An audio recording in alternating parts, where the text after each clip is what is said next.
totally, it'll be interesting that everyone learns one or two things from it. Hello, Bavika. Please tell us where you're joining us from. We have people from, I think we have Scotland leading right now and England following up. So would you make it a good level playing ground for all of us so that we know? Or yeah, please tell us where you're joining us from before we start in earnest. Yes, so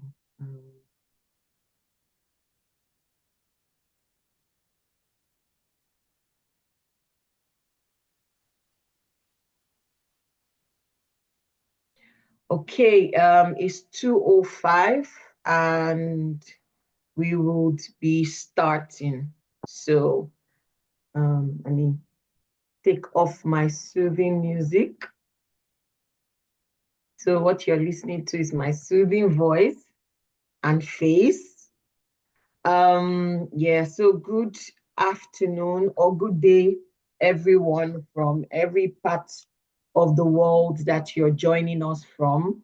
Anyone that is joining now, thank you for joining us from Sheffield, from Aberdeen, from Edinburgh, from I don't know where Bavika is joining us from, but happy to have everyone on the call.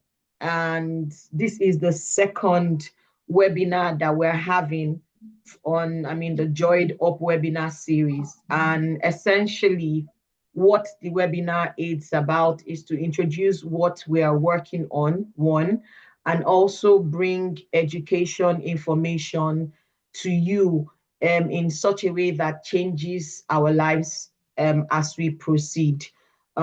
This particular one is very dear to me because in the search or in the research to build Joy, I have met several people, I have come in contact with several information that are critical rather to the build of what we are working on. And I do not think I think the best thing to do is to share it and bring this information to everyone. So that's what we're going to be doing today. I will just share my screen to properly introduce, and then we get on with it.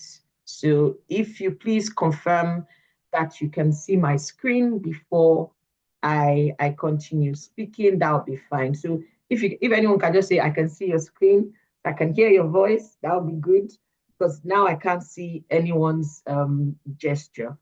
We can only see your face and hear you clearly, not your screen. How about now? Actually, how about? No, you can see another beautiful face. Unless maybe it's because I'm on the phone, though. Maybe. You know what? Can anyone else see my screen, please? No, I can see your screen clearly. Okay, so I will stop sharing.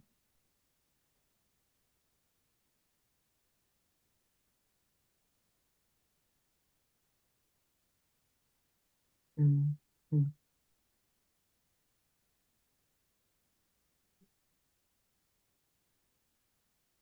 Now can you see my screen? We think it's coming up. Yes. Yeah, I can see now. now. We can. Okay. So like I said, thank you everyone for joining us again. What we are doing is groundbreaking because we realize that, okay, just 2 seconds. I would also give hosting privileges to one of my colleagues here so that she can let people in. Yeah. So yeah, what we're doing is phenomenal. We are tackling a problem that cascades beyond whoever it is that is actually going through this problem. And this problem is postnatal depression. There are so many things that triggers postnatal depression. There are so many things that are linked to postnatal depression. And what we're doing today is to speak on one of them because it is critical, not just only to the people that it affects, but to the people surrounding them. And again, knowledge is good, but applied knowledge is more powerful. And so we will be speaking, what we're doing today in Joy is building a platform that addresses postnatal depression. And this platform speaks to what JoyeDup is unique for. And JoyeDup is unique. I mean, what we are doing is to provide an innovative platform that infuses unconventional method like gamified therapy, personalized support, nutritional wellness, and community empowerment. We realize that these four features are critical in the build to make postnatal depression supported, to make mothers feel easy navigating this process. What we're speaking on right now is nutrition, right? And just to give you a bit of statistics on how the problem is very prevalent, 1 in 7 mothers go through postnatal depression, and this is a global number. So if you imagine the number in maybe where you are at or people that you know, this number is alarming. And if we can do something to change that number, why not? Like I said, we're speaking on minds and meals, and this is a quote that I found to be very, very interesting. So imagine that the key to enhancing your mental wellness lies not just in the therapy or the medication, but also in your plate. Research has proven that nutritional psychiatry reveals that our dietary choices profoundly influence our mood, cognition, and overall mental health. By understanding and optimizing this connection, especially during the critical periods of our lives, right, we can unlock avenues to holistic well-being. So this is very profound, but I don't want to be the one speaking. Like, we have invited experts that have over a decade of experience in this field to come and enlighten us, to come and let us know what is critical that we should be informed about and use this going forward. Knowledge is good, but when you apply the knowledge that you have received, it is even better. So without much ado, you know me. Hello again, if you're just joining. I'm Tolu, mother of 3, and I'm building this phenomenal product that is set to change lives forever. It has a global outlook, and I'm happy that you're part of the team or part of this journey to bring it to life. So right now, I would have a session. We're having 2 sessions. One of them is with, of course, I never get to pronounce her name properly, so I will not. And the other, I would introduce our next speaker when we get on board. So I'll just run through her bio before we start. So she has over a decade of experience in nutrition and dietetics across communities and clinical settings. She has dedicated 12 years to advancing health outcomes through dietary intervention. As a certified breastfeeding counselor and a baby-friendly hospital initiative ambassador, she has served as a valuable resource in nutrition and dietetics, demonstrating a commitment to maternal health and child health. Her professional journey encompasses role within child health department and adult services, providing care to individuals across the lifespan from preconception stages to the elderly. Her expertise extends to guiding families through complementary feeding, weaning, and transitioning to family foods, tailoring recipes to meet unique need for each child. Additionally, she has developed nutritional plans for all age groups. So it doesn't matter what age you are on this call, it is relevant to you, and information content and assisted patients with diet-related health conditions. So without further delay, I'll stop sharing my screen so that we can get to it. Yeah, so please don't let me murder your name again. Thank you. Thank you so much. Thank you for joining us on the call today. It is such a joy. Like I said, it's an honor to have you join us. When we met, it just seemed like the right thing to do. Like I mentioned, nutrition is very critical, and it is just important that, we highlight this critical aspect of nutrition and, just hammer on how it is affecting mental health, because a lot of people don't know that what you eat actually affects, what you think or your state of mind. So if you can maybe shed more light on that and, draw inferences from your experience, that would be really good. Okay, thank you so much, Tolu. Hi, everybody. It's such a great opportunity to be here. I'm happy I can share one or two things to help people make informed choices and decisions that affect their health as far as nutrition and dietetics is concerned. So I'm passionate about nutrition and dietetics, and Tolu has said a lot. So without further ado, I will say nice meeting the other guest, and then nice meeting everybody. Tolu, I've met you, so nice meeting. So you don't need it again. But then we'll go straight into it. How nutrition fuels maternal mental health.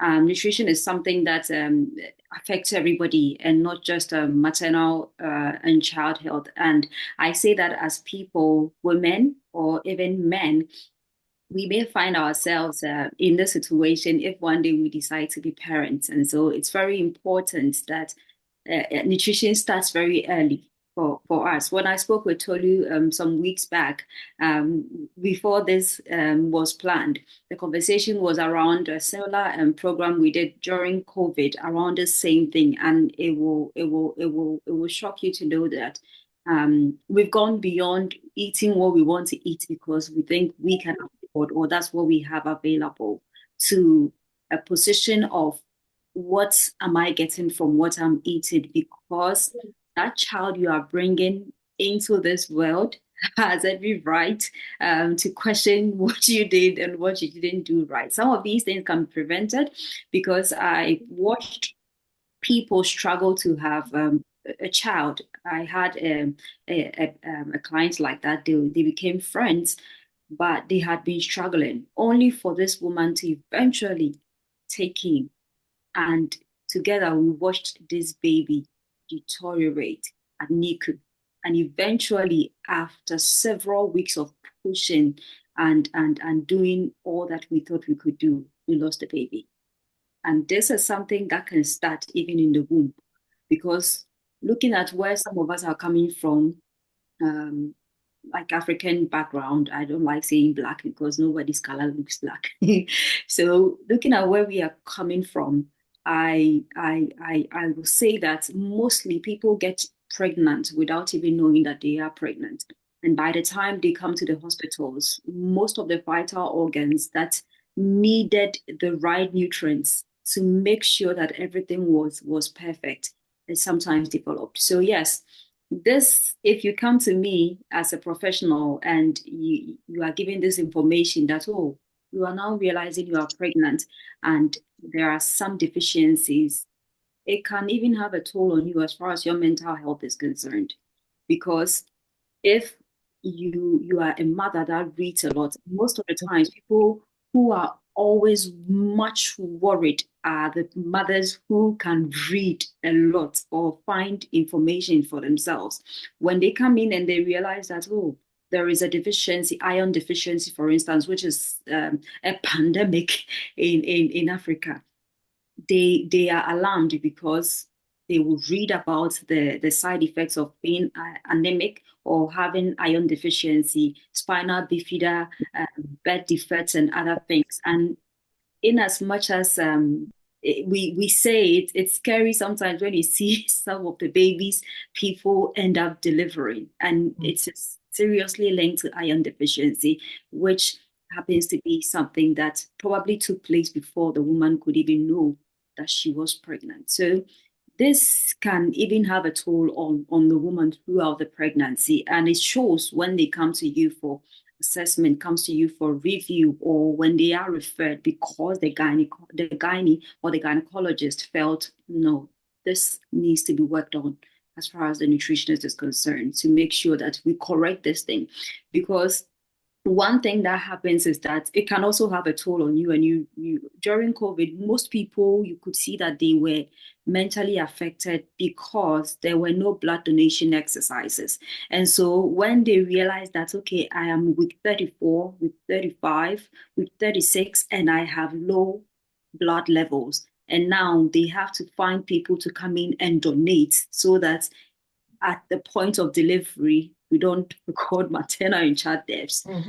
Can see that that's a different trauma on its own, and it takes a toll on some of these women. There are women who get pregnant, they come to you and you can't even recognize them as they progress through the pregnancy. So it's a conversation that's very, very important. I will start off by saying I've said a lot, but I'm going straight to the points I have to talk about because of time, because I know I have 20 minutes.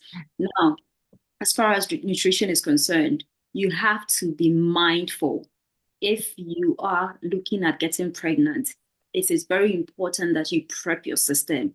How do you prep your system? Mostly the blame is pushed on the woman, thinking that it is a woman's responsibility to make sure that we have a successful pregnancy.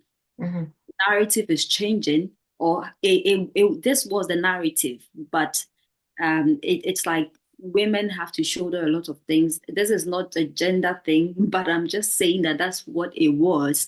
But now, you as a man, there's two people getting pregnant. And so you also have a responsibility as far as making sure that this pregnancy is successful. And how do you do it? How you do it is to make sure that you are contributing to healthy sperms as far as the entire pregnancy is concerned. And you have to also make some changes as far as your lifestyle choices are concerned to make sure that the quality of the semen that is coming to meet this egg, to make sure this miracle happens, is done in a healthy way. So nutrition, the mother will need to do something about it as far as prepping your system for that pregnancy is concerned. And there are two nutrients you need to be deliberate about as far as prepping your system is concerned. So we'll say iron. In Africa, or wherever you find yourself, if you are even outside Africa, meat is something that is so cheap for those who are outside the country. And even in Africa, we are so fortunate to have them also options. And I know my Nigerian friends, they have a lot of protein in their food. When you see Nigerian meal, you are like, oh my God, it's like the whole sea is in a pan. So when it comes to protein, I know that if people know what they have to anyway, I'm Ghanaian and we love you. If it comes to protein, it's like for our continent, we do so well as far as protein is concerned. So during pregnancy, now you've prepped your system. During pregnancy, it's very important that as far as the WHO is concerned, every pregnant woman has to encounter a registered nutritionist or dietitian 3 times at least throughout the pregnancy. Because if you are able to meet a nutritionist or dietitian for the first trimester, he or she will be able to tell you that, okay, we need to hit on our folate stores, or we need to hit on our ions. If there are any other, as far as mental health is concerned, I can get some feedback. So if there are any corrections or anything that is being presented with that they have to help you as far as any other extra thing is concerned, they would do that. And then during postpartum, so after the baby is out, that is where I've dealt with some people who are really, really, really depressed. I met a lady on the ward. I was going for ward rounds. She badly wanted this baby. It was her first child. And you know how women feel about their first pregnancy and their first child. But her husband was even a doctor. But the lady was so shattered that she was like, I don't want to see the baby. I don't want to feed the baby. I don't want to hold the baby, because it was a painful delivery. Like the processes involved was very, very difficult for the lady. And so at that point, clearly she was depressed. And the husband, who happens to be a doctor, was just standing there not knowing what to do. So it's very important that we also make sure that our fortification is that strong. Iron will be with you. So far as we run on blood, iron and folate is something that you need to work with. Adequate intake of nutrients per trimester is very important. I've given the first trimester being much of folates, irons, depending on what you also need. Your nutritionist, dietitian, together with a specialist taking care of you, can be able to make some adjustments for you as far as some other nutrients are concerned. For trimester 2, calcium sits in there. Trimester 3, Other nutrients also sit in there, like birth-induced nutrients. Magnesium, very good as far as supplying stress hormones to make sure that any inflammations and stresses are taken care of. So there are some food combinations that we do, and they go a long way to help us as far as making sure that our mental health is taken care of. Iron is part of it, and iron runs through preconception through to conception until you are even ready to die, because without blood, who are you? And so it's very important. Some food sources I would want to quickly talk about, and I will run through it so that if there are any questions, it will give me the opportunity to talk more about them. So food sources, the fact that I'm giving these examples is something I always attach to my presentations. When you tell our people that something is good, people try to abuse it.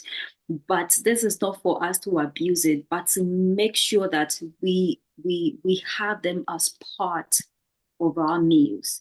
I told people there was a time in my country, coconut water was a big thing, and I could literally see people going to buy 10 bottles, drinking them a day because it had potassium, which was very, very good as far as the sexual life of men is concerned. And so coconut water became like the new aphrodisiac. People were just buying coconut water. So let's be cautious, moderation and taking the right amounts is also good, because a lot of potassium in your body can also result in another condition.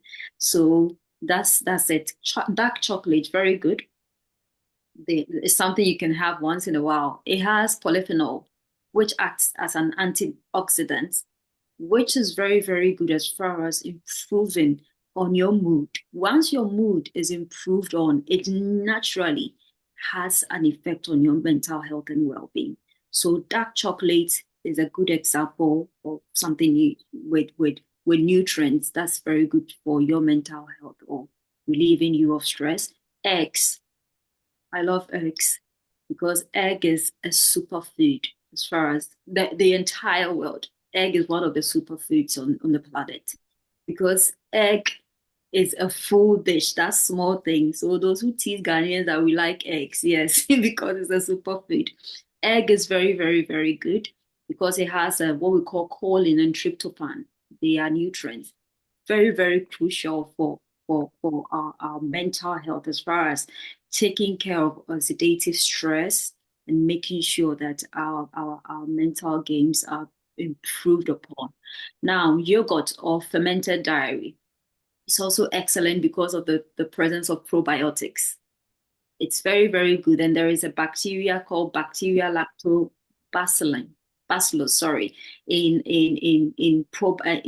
milk or dairy products, which is very, very, very good as far as helping us with our mental health is concerned.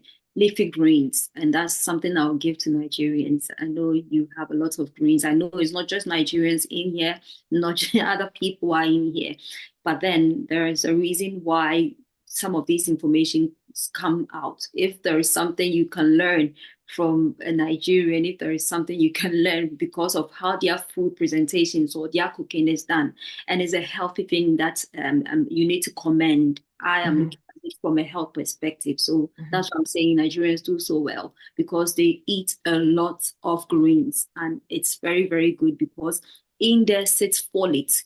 Folate is very crucial for serotonin and dopamine, those hormones, which are responsible for the regulation of your mood and your emotions. So in this world, people who get to a point of depression is when you get to a point where you are no longer able to manage your emotions, you are not able to manage the situation, the stress, then it has an effect on you. And before you get to that point where there is something we are looking for, depression or whatever. And so making sure that leafy greens are part of your meals will help you with these crucial nutrients, which are very, very good for regulating how you even feel. So sometimes the food you eat can be the reason why you are acting a certain way. So let's be mindful of what we are putting in our bodies. And then pulses. When I say pulses, the nuts, the seeds, we have flax seeds, we have granules, very, very common. They are also very good for us. Finished. Done. Finished. I'm sorry, Cheryl, please, can you mute yourself? I'll just mute her. Just give me 2 seconds. Water. Sorry, go ahead, please. Right. So with the pulses, they have protein. So protein doesn't just sit in meat. There are protein in pulses.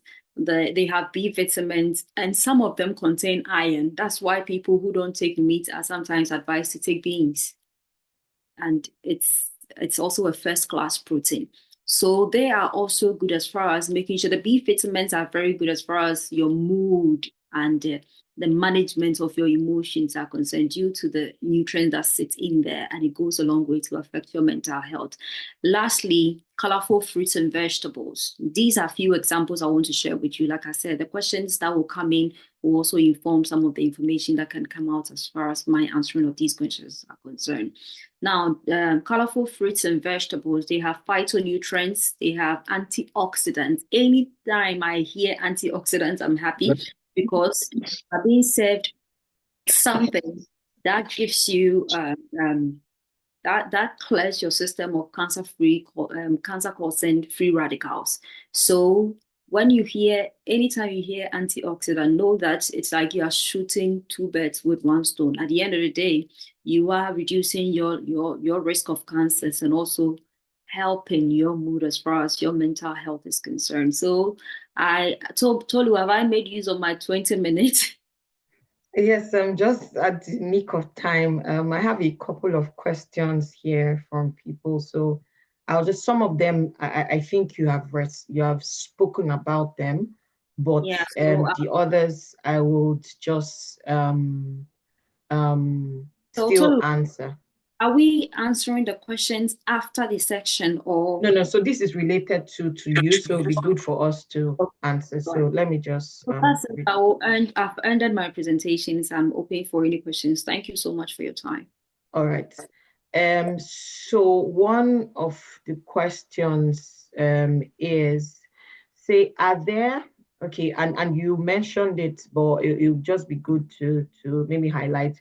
Say what let me see, sorry. What signs are there to show that there may be imbalance in my mental health that can be related to the food that I eat, sorry. Okay, so I think depending on whoever your specialist is concerned, because no nutritionist or dietitian will be able to make that diagnosis. Mm-hmm. So we work with referrals based on your diagnosis. So I believe that as far as your mental health is concerned, that's you even knowing that you need help as far as your mental health is concerned is what will inform you to even see a psychologist. Mm-hmm. So in elsewhere or developed countries, sometimes you are referred, like in the case of the lady I saw, who said she doesn't want to hold the baby, doesn't want to touch the baby, was like, we should take the baby away.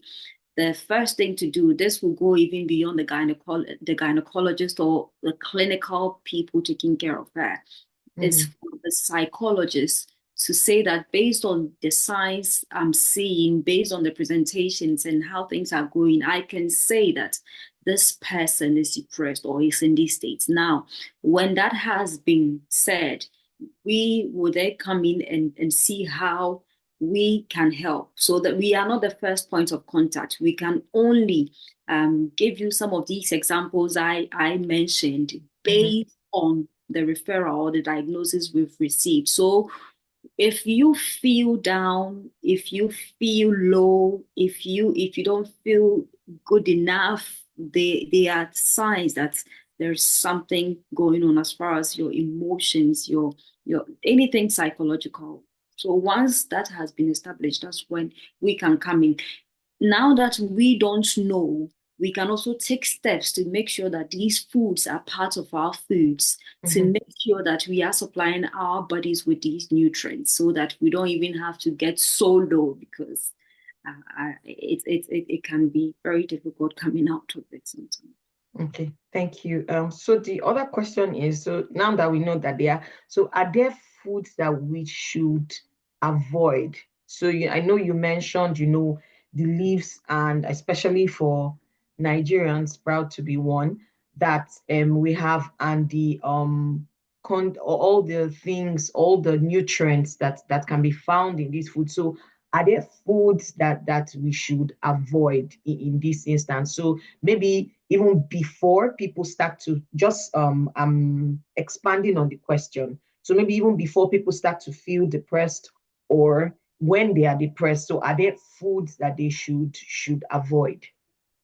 I will start off by saying any food that causes any form of inflammation, alcohol. There are people you can't tell them to stay off completely, and that's not even the goal. I've had a friend who was taking off smoking, and it nearly cost the man his life, because this is somebody who can do 2 packets a day.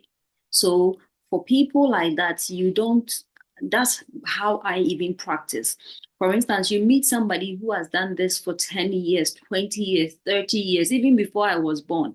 Then I woke up one small girl telling this man to stay off something he's known for 40, 50 years. It wouldn't be easy. And I work on people from the perspective of sometimes how my grandmother is. She's difficult to work with, because she will tell you, when did you come?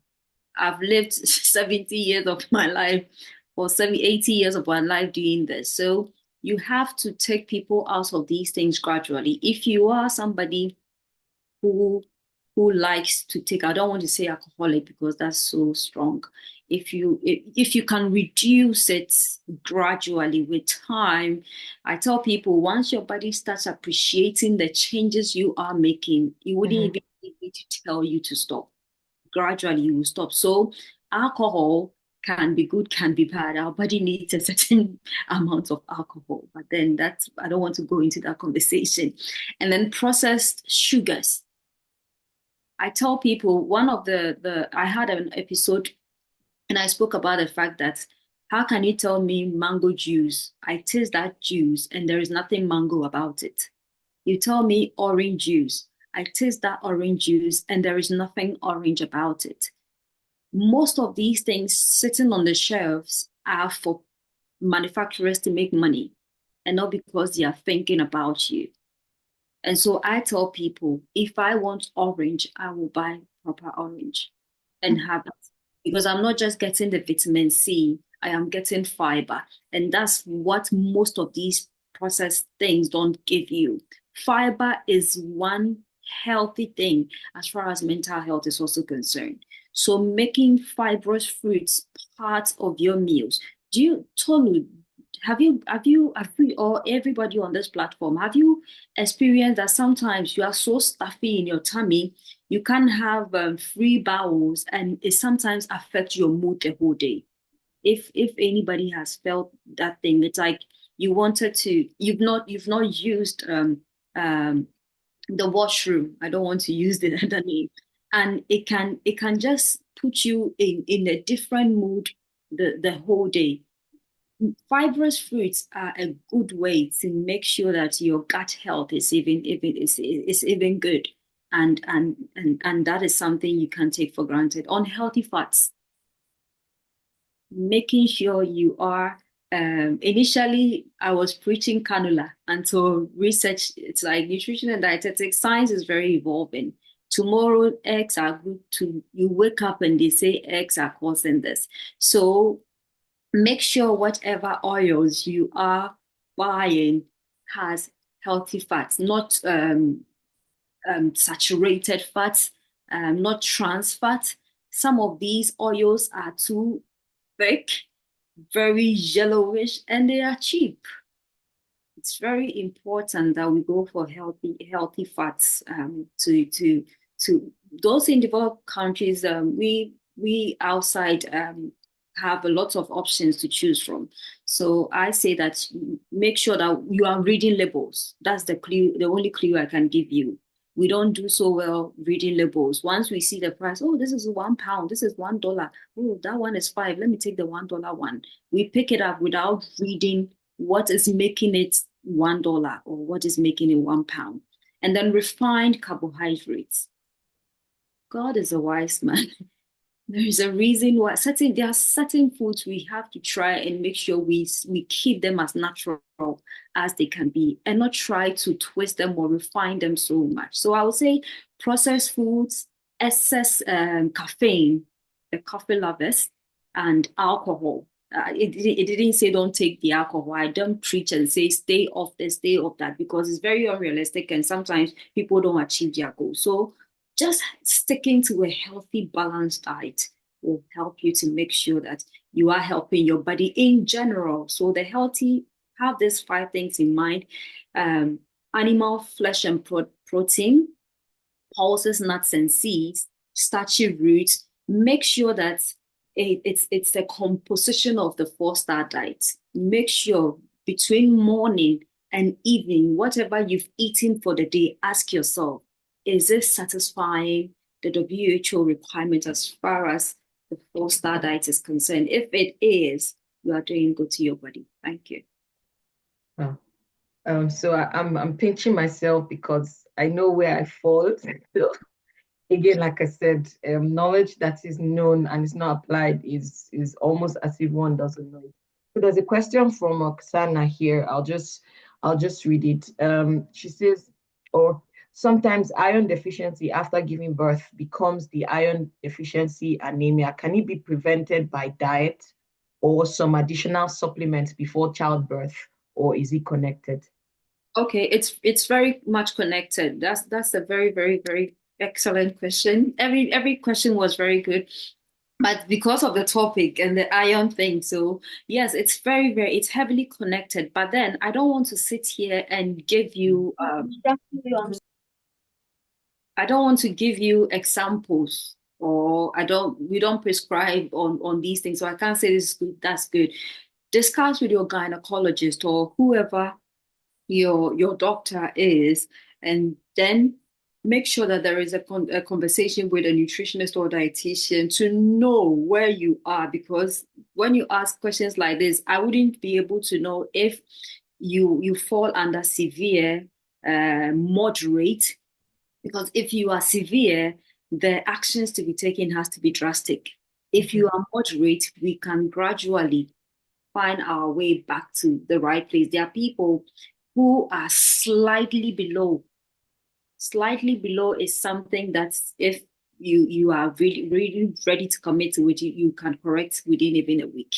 So it is heavily connected. I can't say these examples can help, but how you can prevent them or manage them is to make sure that you are feeding your system with iron-rich foods, which are the animal protein and some of their products like eggs, and then pulses, nuts, and seeds for people. That's the folates and the leafy greens for people who are not meat lovers. So pulses like beans, all the kinds of beans also belong to the first class proteins group. So something meat will give you, they are also going to give you the same thing. So these are examples of foods to make sure they are part of your food. It's something we can all read about, because nutrition, sometimes if you are not careful, you end up taking the whole time. So let's read about the 4-star diet. When we read about the 4-star diet, we can really appreciate the conversation we are having here. That's one way to make sure even you are implementing whatever is being spoken about here. After every presentation, just give yourself a little time right after the presentation and read a little around it from accredited sources, just to help you appreciate whatever information was given properly. So thank you. Okay, thank you. We'll just take, so we have 3 questions, but I'll just take 2 so that we are mindful of time. And because one of the questions also cascade to the next session that we're having. So I'll just start from the second one. So we sometimes are overwhelmed by sheer amount of things we need to do to get our job done. Are there foods you recommend to help improve brain capacity and resilience in the face of tight deadlines? So again, I don't think this is about being a mom. It's just about, our life in general. Like, so yes. that's like, as far as we all can be there. But then ask yourself that are you supplying your body enough as far as whatever task you have to do is concerned. I give example to be if you are a sedentary person or somebody who sits for long, obviously the energy a mason, a carpenter is using, it's not on the same level. So based on where you find yourself, if you're a sedentary person, you need to know how yours should be. They say eat like a king in the morning. That's how I do mine. But then people can be different. And this life, everything, it's not just about nutrition plays a big role, but when you are making decisions, your genetics have to come in. I look nothing like my mom. My mom is an African woman with enough body, but I don't have that. So as far as my genes are concerned, my genes are looking this way. My mom's genes are looking this way. So for certain things, when it comes to choices, she may need to be drastic about certain things. I can play safe when it comes to certain things. As far as mental being mentally strong for the job, what I can say from my field is that you just need to make sure you are eating well. That's a balanced diet. And I gave you a clue. Make sure everything you are eating is satisfying the 4-star diet. There are people who go a day without any fruits. And you realize that most of us are coming from places where everything we eat is cooked. One of the powerful ways to make sure you are giving your body raw vitamin C is to eat that fruit. Because there is no way you boil orange, pineapple before eating. So that's an opportunity for your body to really benefit from the nutrient in a whole. Because as far as even cooking vegetables are concerned, some of us don't know how to cook vegetables. If you cook any vegetable more than 10 minutes, you are eating chaff. So if this is how you are cooking your vegetables, no matter how much greens you think you are eating, you've destroyed whatever is sitting in there. So there are people who come to you and they're like, we are eating everything. We are eating the greens and the greens and the greens. Why is it that we are still having iron deficiencies? We are still having that. The method of cooking can even destroy the food.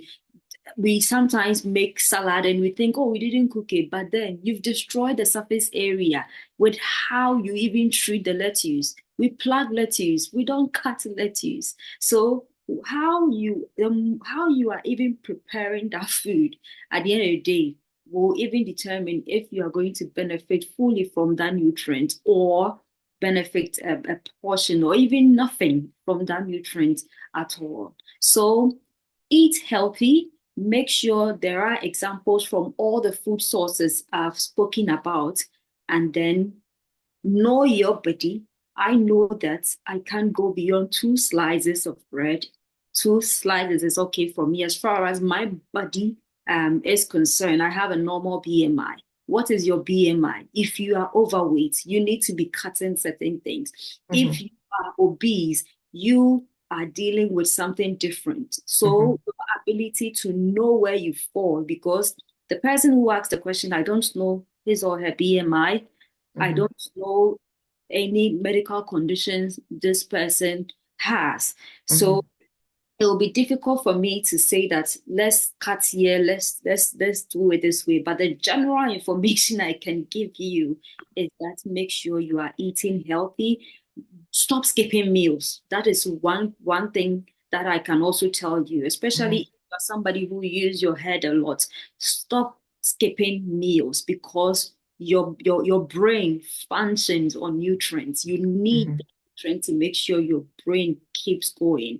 Eat your breakfast, eat your lunch, eat your supper, and take healthy snacks. My snack, I don't joke with tangerines because an orange a day can make sure you get the vitamin C you need for the day. So if nothing at all, at least an orange a day. Thank you so much. Wow, I'm full. So, wow, okay. Thank you so much. I know we have more questions, but again, because Dolapo, who's speaking? Okay. Dolapo, who's our next guest. Let me just share my screen again. Thank you so much. Thank you for this session. We have some of the questions, like I said, because they speak to most of what we are doing. So I'll just share my screen to introduce Dolapo. Please confirm that you can see my screen. Or you're about to see it. Yeah, we can see that. Yeah. Okay, thank you again. Okay, so I'll just run to introduce Dolapo. Thank you so much for that session.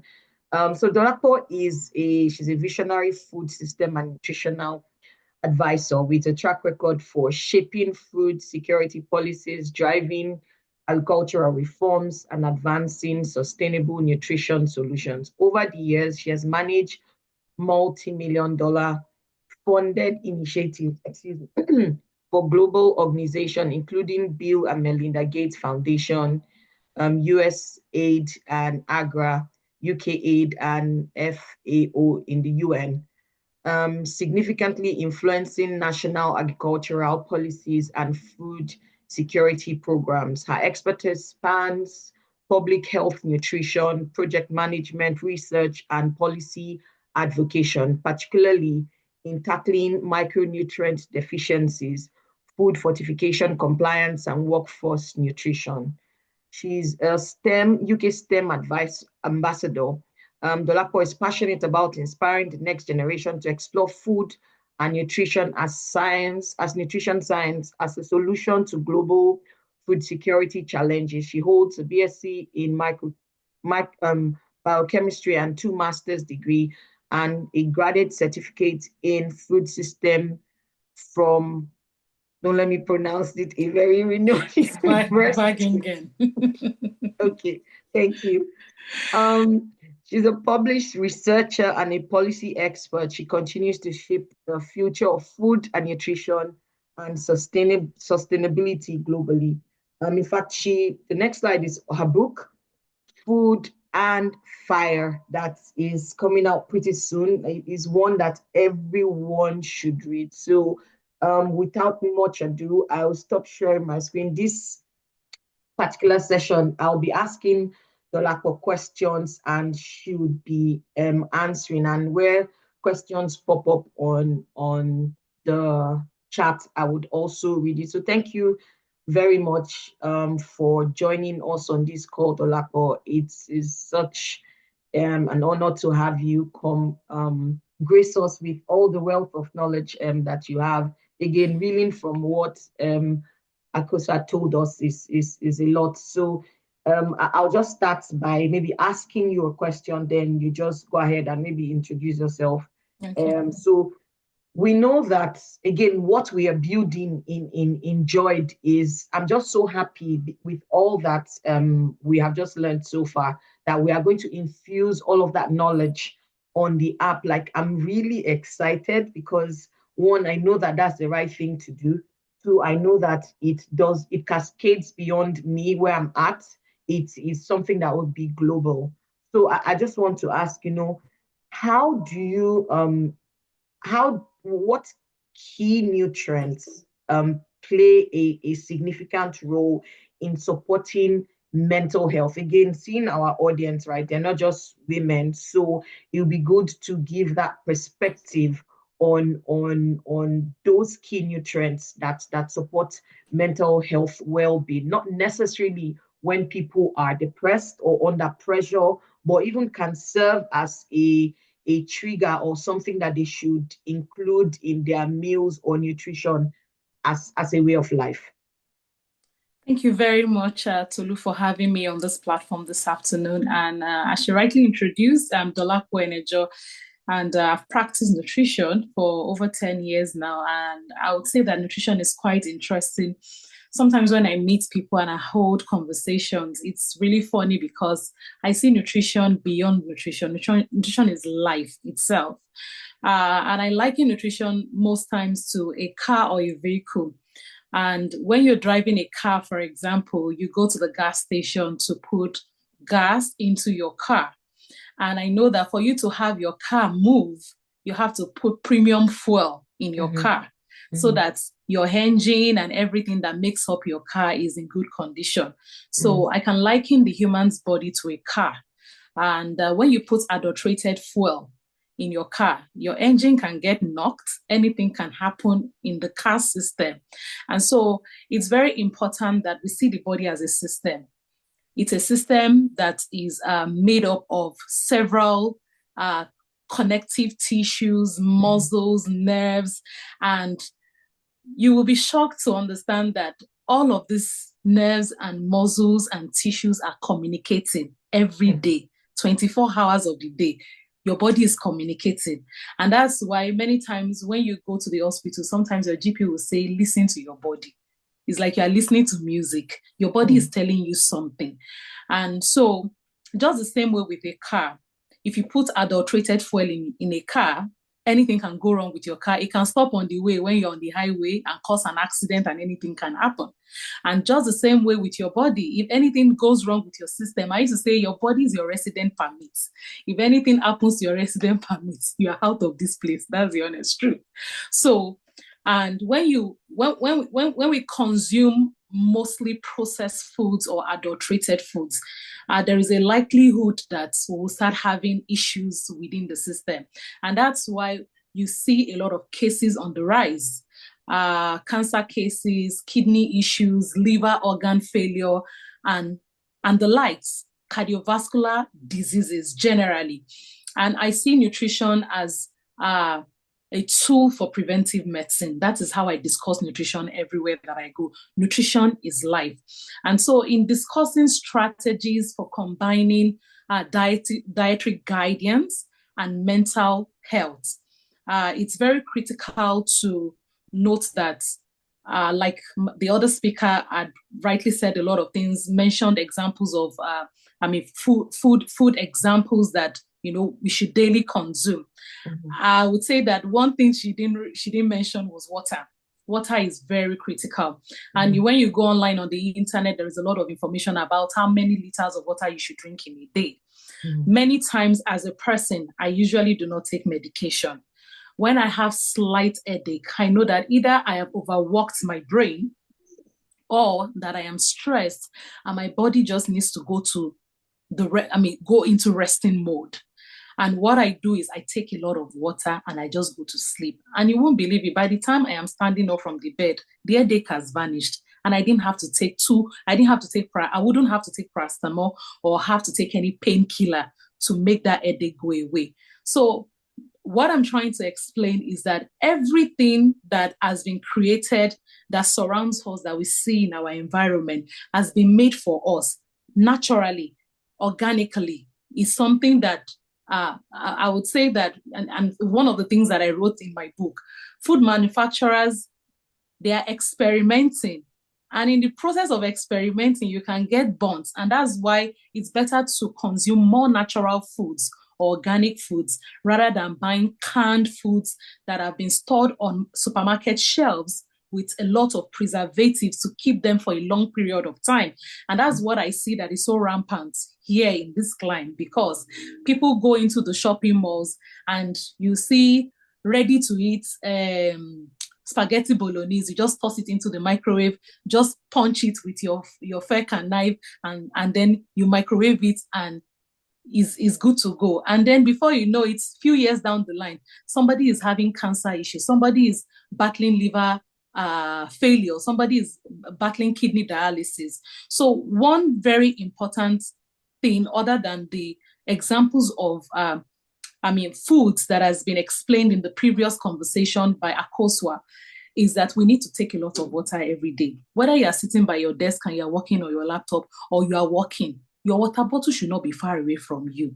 It should be part and parcel of the things that you pack in your bag when you go out on a daily basis. And so I also remembered, based on the example that she gave, I was anemic in my two pregnancies my two separate pregnancies. And I remember at the time when I saw the gynecologist, he had told me, he said, you are on the borderline of anemia. And if you do not want us to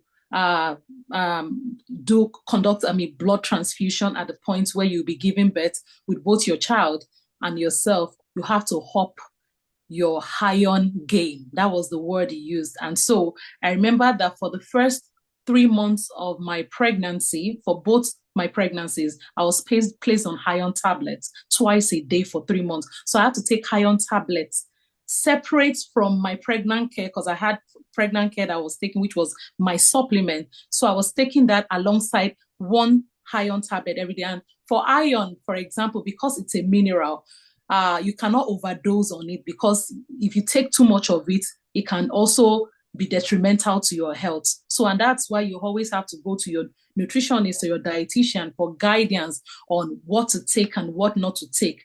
And because you have safe limits for everything that you consume, and they'll be able to guide you on what is right and how much you should take or how much you should consume. And with that, I also was taking guava leaves. And that's why I said everything that we see around us has its benefits. However you think about it, leafy greens, there are special ones that you need for some particular things. So I know in my pregnancies, I had to use guava leaves to help my iron gain within my system. So I would, sometimes I boil it. And if I'm not boiling it, I put it in cold water and I just squeeze the nutrients out of the guava leaves. And sometimes I just add evaporated milk into it and I drink it. And I remember that by the time I was in my second trimester, when the gynecologist saw me, he was like, I don't know what magic you performed in the last 3 months, but you seem to have moved from the borderline to a safe space. And I can congratulate you that you are very fine, you and your baby. So based on previous conversations, and for me to also add to what has already been said, as a lady who is preparing to birth a child, we are birthing a whole human being. And a lot of things happen in that process. And that's the reason why nutrition is key, is very important, because you need to eat healthy and whole foods throughout, not just both before, during, and after. And that's a lot of it's a process on its own that you have to take cognizance of everything that goes into what is being eaten. And that's why when women get pregnant, they say don't smoke cigarettes, don't take alcohol, because there are things that you take that can affect the baby. It can make the cognitive function of the baby to be destroyed, just like the earlier speaker rightly said, spina bifida. Somebody can give birth to a child who has a learning disability, who has different kinds of deformities. Mm-hmm. And that's why nutrition is critical when it comes to this conversation. So for brain function, oil is very important. And the kind of oil you're also either using to cook or that you consume is very important. Olive oil has been found to be the safest kind of oil for cooking globally. And a lot of research has been conducted.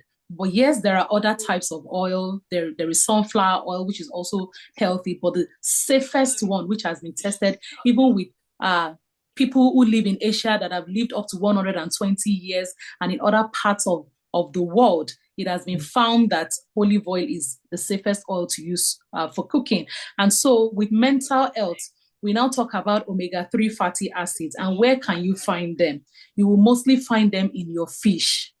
So your salmon fish, your Titus, your regular sardine, not the one that is processed in the can that they've also mixed oil with. Is the fresh one that you catch from the sea and they sell frozen. That's the one I'm talking about, not the one already, canned with preservatives. So let us, be able to put the differences, in the conversation. And again, we also have to understand that reading nutrition labels is very, very important. I know some people will tell me, I don't even understand how to read nutrition labels. What is it about? Maybe that will be another conversation for another day, because it's not part of what we are discussing. We're discussing now strategies for combining dietary guidance and mental health. So I want to believe that I've answered that question. So your nuts, your almond nuts, your groundnuts, cashew nuts, the healthy nuts is good for brain development. And you have to also understand that when the body stores food, as soon as you eat your food, I see the stomach as the cooking pot that mixes everything together. From the time when you put food in your mouth, and there are enzymes on your tongue that start acting on the food, and it goes through your lungs, and all the organs in the body are fighting for everything that is coming from your mouth, because the body, every organ in the body needs to collect their share of what you're eating for them to function well. And you have to understand that the brain as small as it looks, very small when you see a brain live, but the kind of work that the brain does is a lot. And that's why as the food goes into the stomach, the liver stores some after, the sharing formula has happened, with the small intestine keeping some has been sent to the heart so that the heart is pumping blood very well for you, and some would be sent again to the brain. So there is a lot of signal happening within the system as you're eating. The food is being transferred to all the places where it is needed. All the muscles, the nerves, the tissues are collecting their own. Your protein is broken down into amino acids, for tissue repair and for your muscles to function well. And then your fats and oil, the liver takes the one that needs to be stored for the time when you're in a fasted state, in a fasting state. So when people say, but I don't eat food every day because I'm fasting. When you are fasting, your body is still using food, because the food that the liver stores for you when you have eaten, when you are fasting, that is the one that is being released for the body to be used. And that's why keeping yourself hydrated is very important, because the water that you drink is what helps all the organs in the body to function well. Because vitamins as well, micronutrients, helps in carrying all these food substances, molecules, glucose across the body. So when you take vitamins, it aids in the movement of food from small intestine to the pancreas, to the gallbladder, to your heart, to your brain. That's why you have to always keep yourself hydrated, because water is liquid, and because our nerves and muscles and tissues are very tiny, you need water to help you to pass all those things through those tiny pipes that connects the body and makes us a human being. So keeping yourself hydrated will really help your brain, and eating healthy whole foods will help the brain to continually function well, which is part of what makes us enjoy optimal mental well-being. Wow, thank you. Thank you so much. I forgot to introduce, we have our midwife, Dio, on the call. Thank you for joining us, Dio. Thank you. She also dropped a comment. Just wanted to highlight that. So the second question that I want to ask is also taken from one of the questions that Bavika asked about sleep. And a lot of discussion has been going on. People have said a lot of things about sleep and physical activity. And Akosua touched on that, when you're sedentary, depends on what you do, like major part of the day. If your role is mostly sedentary, then you need to be able to add some physical activity to that. But I just want to draw on the question, like I said, from Bavika. How much sleep is enough? How much sleep is good for the body? Again, because I know that sleep is essential, and some people say they are sleep deprived. Some people, while they're sleeping, they're still calculating.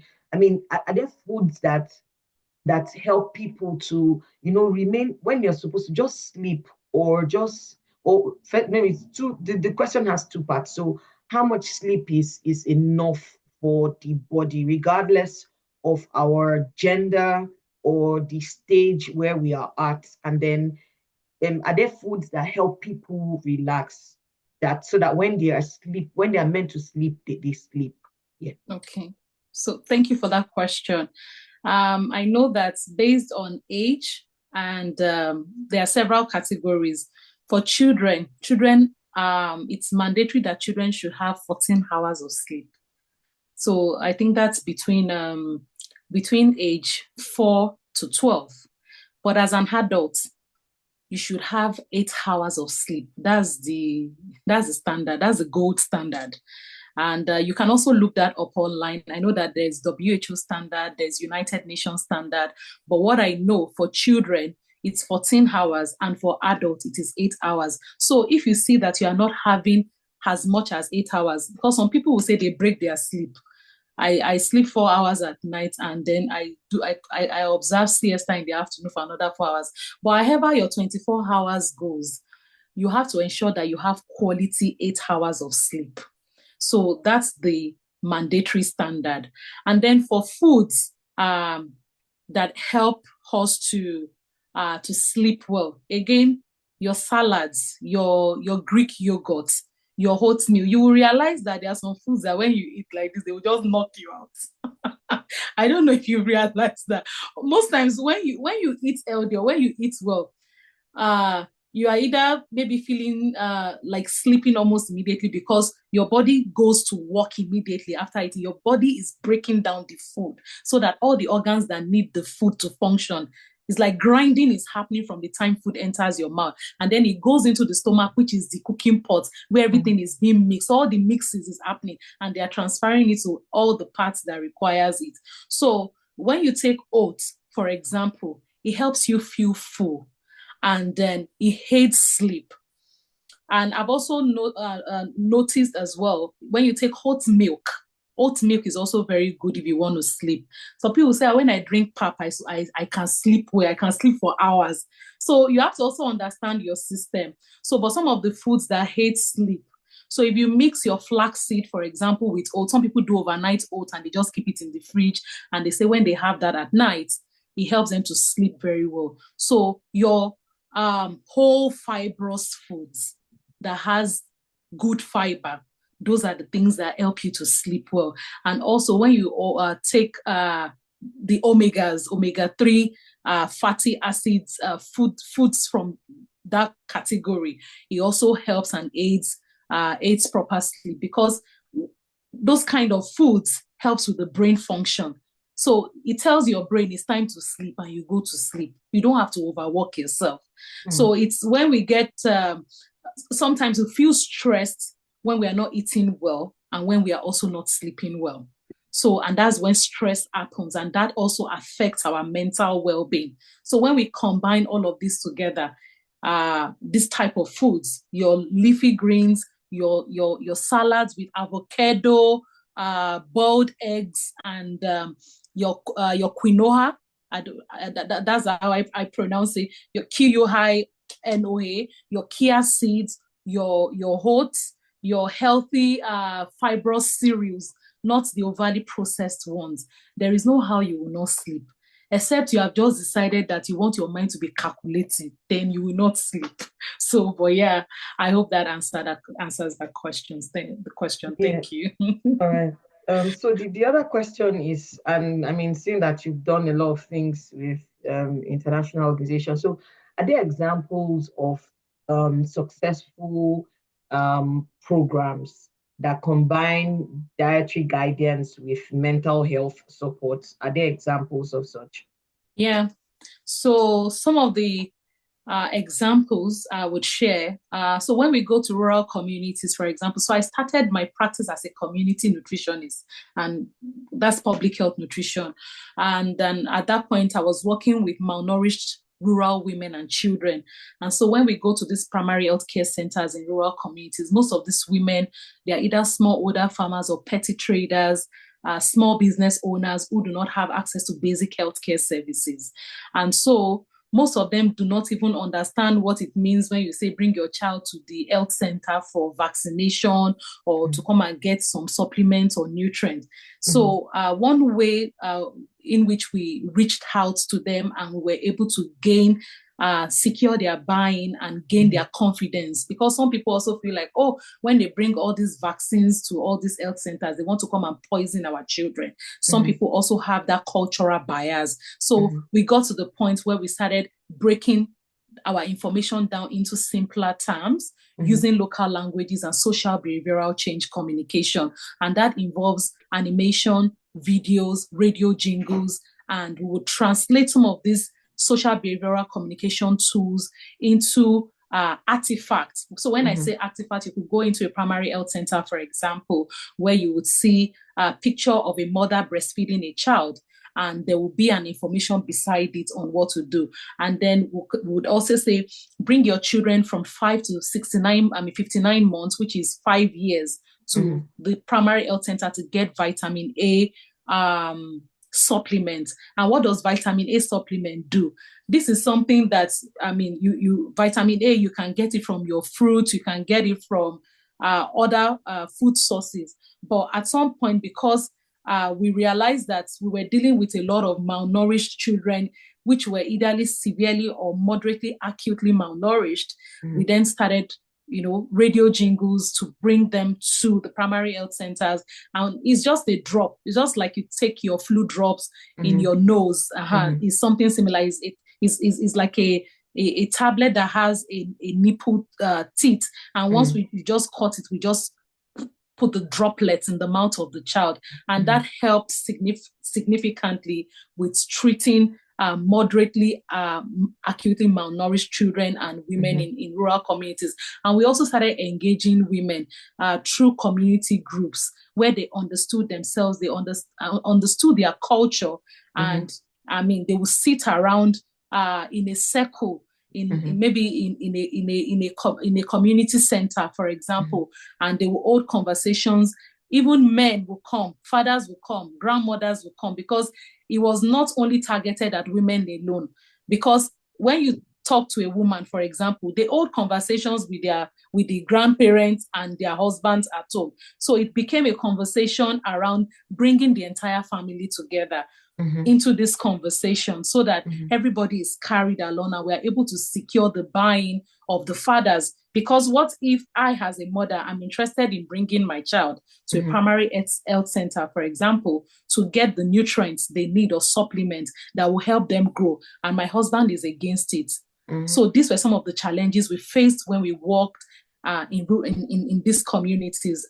Working with international NGOs, but with using all these SBCC tools, which we call them, we were able to, secure the buy-in of husbands, fathers, grandparents, mothers, aunties, and everybody, educating them, engaging them in food demonstrations, so giving them recipes. And because some of them are also smallholder farmers, they were just also particular about selling their food proceeds after harvesting some of their crops. But we helped them to understand that these crops that you are just interested in selling and making money from is good for your health, is good for your family. If you cook it this way, you will get this from it, and you will be able to get the kind of nutrients you want. And these are some of the ways that we engage women and, in short, people from different walks of life, whether men, male and female folks in communities, using social behavioral communication tools. Okay, all right, thank you. So I have two questions that just speaking to what you have said. So I'll just ask them. One of it is with regards to water. So the question is on those tea counts when we're talking about water, or must it be just water? So like the other fluids, I don't think we are going to mention any fizzy drink. So let's just keep it at tea, right? So those tea counts when you're saying, okay, I take water. And the second one is with regards 8 hours, and maybe Mrs. Dial would also help us with this with regards the number of hours to sleep. Because as a nursing mother, it is highly impossible that they will be able to catch 8 hours. You get me? So we're just wondering, how is that possible? Or what's the balance to it? So maybe you can first of all answer the question on water before we go to sleep. So the first question talks about whether tea counts as fluid and not just water alone. So tea counts. It counts as part of, because you also get sometimes laxatives from your tea. For example, I drink Lipton as a laxative that helps me with my digestion after eating. So, and you boil water to to make your tea, so it counts as part of the fluids. But just like Akosua mentioned earlier, I would say that anything that they call mango juice, like she said, that does not taste like mango, is not fluid. Anything that is orange juice that does not taste like orange is not orange juice. Rather, you buy the fruit from the supermarket and use your juicer, use your smoothie maker, use your Buchi mix and all the Ninja products and everything that you can find in the market to convert the fruit into, original natural juice that is healthy and that will be useful for your body to function optimally. And then secondly, in terms of the 8 hours mandatory sleep, I would say that it's not highly impossible. Because even when we talk about where we are coming from as people from maybe developing countries, we have support system when, for example, and some don't have, I won't say that everybody has support system. And that's the reason why a child is not birthed alone by the woman. The husband and the wife came together to birth a child. So I don't believe that it is highly impossible for a woman not to have 8 hours of sleep if she's getting the kind of support that is required for her. And I feel that that's one of the reasons why women go into postpartum depression, when they are overwhelmed, when that support, the needed support, is not there after. And then because as women, we also feel like, we are super, multifaceted, everything. We want to feel like we want to do everything. I remember when I had my first child, at some point, my mom had to start telling me, Dolapo, slow down. You want to put your eye in everything. You want to check if the kitchen is clean. You want to check if the lounge is okay, if it's swept. Because sometimes they say I have OCD. I really don't know whether it is true. But I love, a clean environment and all. So I always wanted to ensure that because I just had a new child, everywhere is clean. Whoever wants to carry the child sanitizes their hand. And so I was not even really paying attention to myself. I wasn't paying attention to my own well-being, even with the support that I had at my disposal. And so this is where we now have to start asking our questions. If it means that intentionally getting that person to sleep who has just delivered, because you have just carried a whole human being for 9 months. Your body has worked for almost a year to produce a human being. And so the body really needs rest. And we as women, we need to be kind to ourselves. We need to pat ourselves on the back. We don't need to feel as if we must do everything. I recently met one of my friends who had twins, and I remember visiting her, and she said, please, as you are leaving right now, I'm just going upstairs to go and put them on the bed and watch a movie. So we need to get to that point when we start having these cultural conversations. Where do women really need that support women need support immediately after delivery, postpartum, so that they don't get into depression, because that's one of the reasons why they feel overwhelmed when that support is not there. So it is possible to have 8 hours of sleep as a new mom if the mom is getting the right support. That's just my own answer to that question. But maybe our midwife can also add our own voice to the conversation. Mr. Dad, do you want to chip something in? Hey, Jesus, good evening. I think just to thank you, everyone that has spoken, just to support what you all said. Now, 8 hours might seem impossible directly, straight on, say from 9 o'clock to, I need to calculate what would 8 o'clock be, but we don't count it as straight. If your daughter or your child is sleeping, you can have a nap too. Sometimes you don't actually physically go into a deep sleep, but you are relaxed. Your brain is not thinking about, oh, my husband needs to eat pounded yam, I need to cook it. And my mother-in-law needs to eat this, I need to do that. The plates are in the kitchen. Just as you said, use up the help that you have. All those friends, get them to even cook for you. I always say to my ladies, put it in the freezer so that you can bring it out. It is as good as you cook it. Or maybe you need to add a little salt or a little pepper. Manage it for that time that you're still getting to your feet. If you are not refreshed, you are not even good to yourself. Neither are you good to your husband, who you still have duty of care to, nor the child. So, and in the future, it's not only about this one child. Some of us will go on to have, maybe not me, 10 children, God blessing them. You need to be ready for that task. So don't just think, oh, the world has ended because I have my first child. regardless of the type of delivery you have, don't think, oh, it has to be a straight sleep, because most likely it's not possible, because you have to wake up to feed the baby as well. You need to look after yourself. But have it in your mind. Don't keep your mind busy. Okay, keep your mind calm. Even if it's a movie that you watch that would help you relax, that is good enough, because the adrenaline is not working and blah, blah, blah, blah. You are in your happy place, you are in your good place. That is fine. Also, regarding water, any form of water, even our vegetables have water. We have water leaf, for example.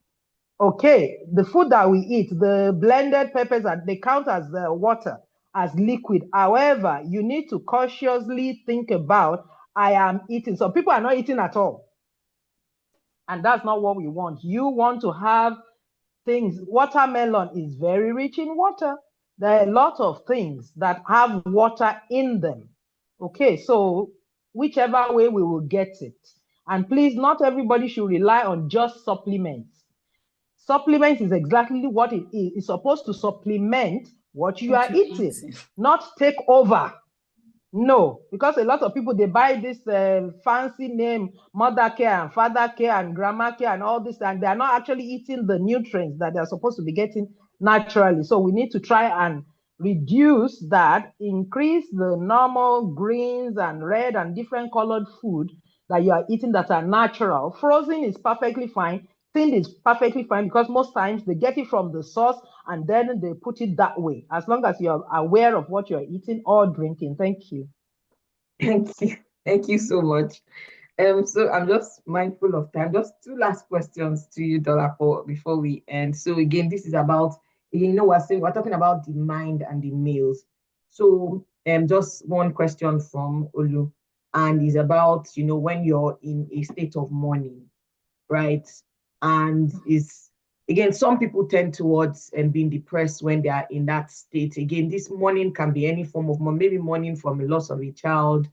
Like in this journey that I have been on, I have spoken to, and if anyone remembers in our last session, Dr. Monica shared as well. And one of the times where she entered postnatal depression was when she miscarried, you know.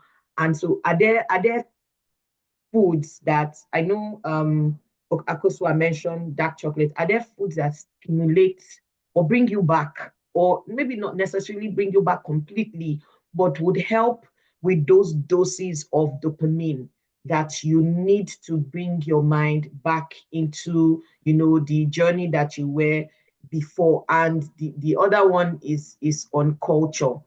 Again, where, like she said, Africa, a lot of times these kind of things are not being talked about, like mental health. We associate it with being Gen Z because that's what they say, but the truth is, regardless of your age or the gen where you are, a lot of people still go through all of this.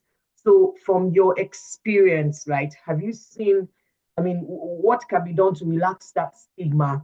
Again, talking to ourselves, because sometimes even us, when we go through it, we don't talk about it because, like you said, nobody wants anybody to feel that I'm not capable. I'm not capable. I don't have my A game. Maybe I don't want to be B. I want to be A, and A asterisk consistently. So if you can just touch on those two questions so that we wrap up with those things. So I want to get the question right again. The first question is about the kind of foods that we can take when we are in that very low state, when there is lethargy and the person is really tired, depressed. And so again, one kind of your berries. So berries, whether it's blueberries, blackberries, raspberries, your grapes, all of them fall into the berries category.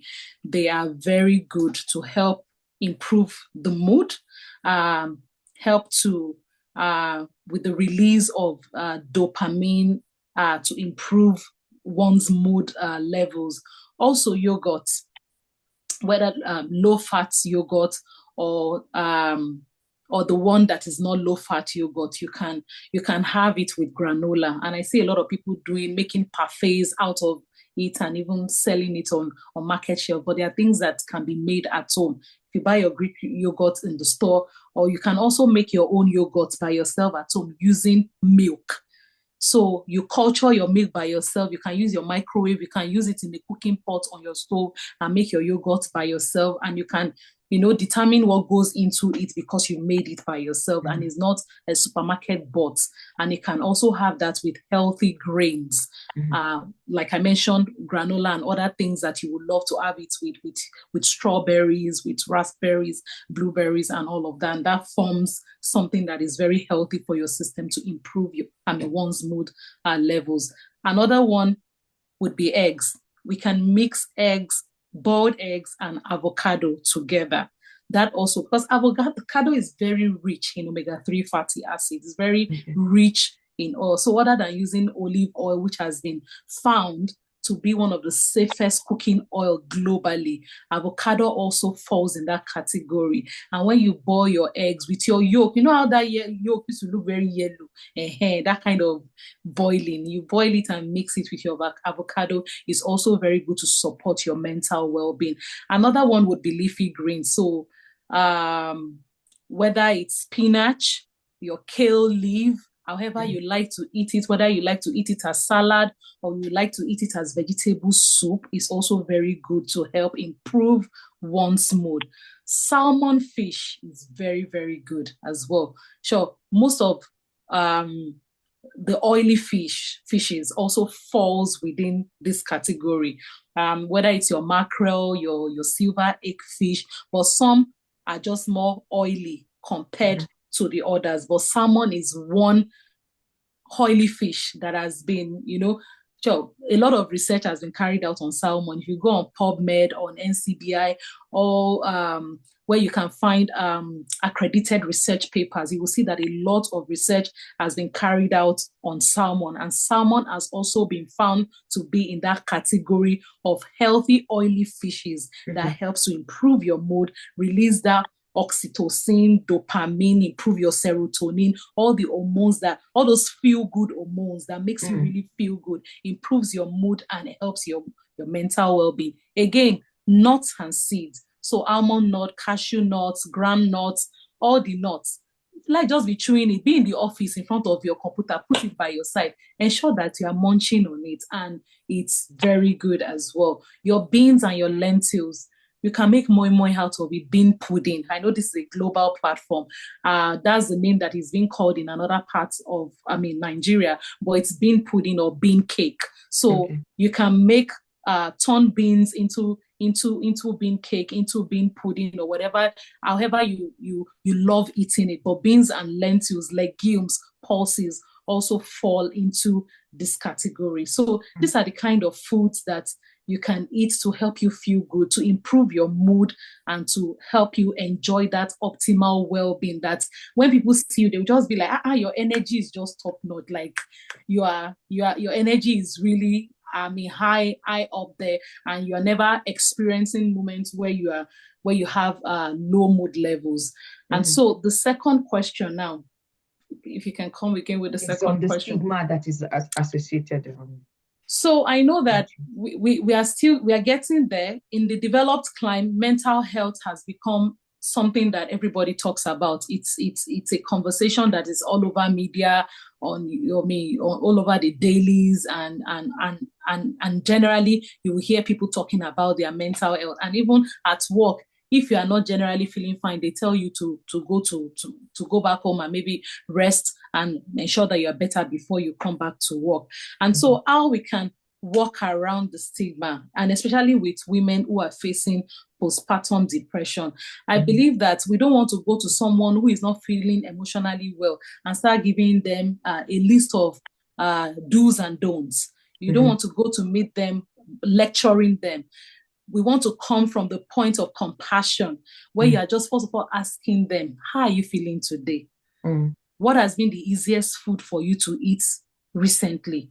And when you start open conversations with that, you are able to really now deep dive and understand how the person is feeling emotionally, and how you can now also introduce nutritional support to help the person who needs, because both go hand in hand. And that's why, like you mentioned earlier, nutritional psychiatry is one thing that is it's at the front burner now. There are lots of nutritionists being trained as, nutritionists who can work in nutritional psychiatry, because with psychology, you don't just want to be dishing out support to somebody just from the psychological point of view alone. You also want to help them with the nutritional support that their body needs and requires.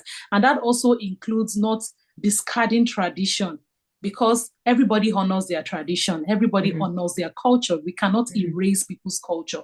If it means that in helping this person to become emotionally well, it involves helping them to eat the kind of soup that they are used to. If it's pepper soup, if it's palm oil stew, then give it to them. If it is turmeric stew, then make it and give them. Not that you erase it completely and you give them what you feel or what you think that they should have. It should be, there should be diversity in that conversation, in helping somebody with their emotional and mental well-being.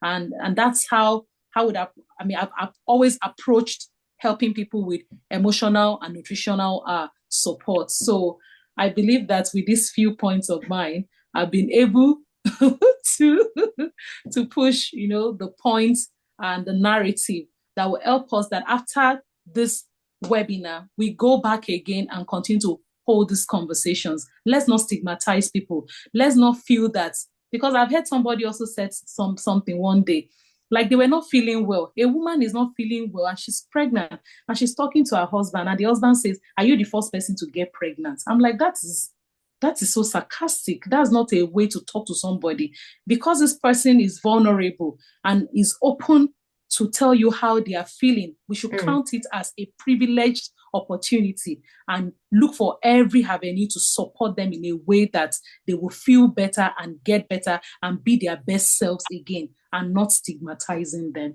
So thank you. Wow, thank you so much, Tolapo. Thank you so much, Ms. Adedayo. Oladayo. Thank you so much, Akosua. As in, like I said, I feel I'm full, and what is critical and very important for me is, all of the things that we've heard: raw, whole meal, whole foods, not foods that are high in omega-3. Again, we know all of these things, right? We know these things. Some of the things we're hearing for the first time, and it's essential that, like Dolapo also said, that your body is like, it sings, that you listen to your body. So right now, my left eye is twitching. And I know when my left eye twitches is because I'm stressed. So I'm already mentally, like, I've listened to my body, and I know that, okay, after now, maybe because I was preparing for this, after now, I'm going to sleep. Although I don't do 8 hours straight, but I will ensure that I have a very good night's sleep, right? So again, like we said, and like, all the speakers, thank you so much for sharing. Listen to your body. Your body is the music. There's a division of labor that is going on with your brain, your mind, the food that you eat. Like we've seen, it's not just statistics, it's not just what we're saying, it is actually true. And the more we are mindful of all of these things, the more it affects us, because the truth is, you're not getting the knowledge for me, right? You're getting the knowledge for yourself. So I'll just end, right, with a story. And it's a story that Tolu. Sorry, 2 seconds. Yeah. Hello, Tolu. Yes, please. Just a quick one. Okay. Regarding there is a point she made about iron. Let me quickly chip in this one. Okay, please. There is something we call inhibitors and enhancers. There are certain ingredients they can't come together. If you take a leafy vegetables and you pour dairy in, you've destroyed everything. Milk cannot be added to something leafy green, because at that point, milk becomes an inhibitor. So She mentioned that she did that and it helped her. Maybe something else was working for her. But as far as clinical practice is concerned, calcium is an inhibitor when it comes into contact with leafy greens and like turkey berries and other things. So it's a reason why when restaurants, some of them, the elite ones, they serve fish, they put even lemons on them. It's not for decoration. The ideal thing is to squeeze it on it because the iron in fish would need an enhancer for it to be properly absorbed. So somebody having iron deficiency is not because they are not sometimes eating the iron or foliage-rich foods. They are eating it. But then I tell pregnant women, if you eat that leafy greens and you go and drink Vitamilk, you've destroyed everything you've done.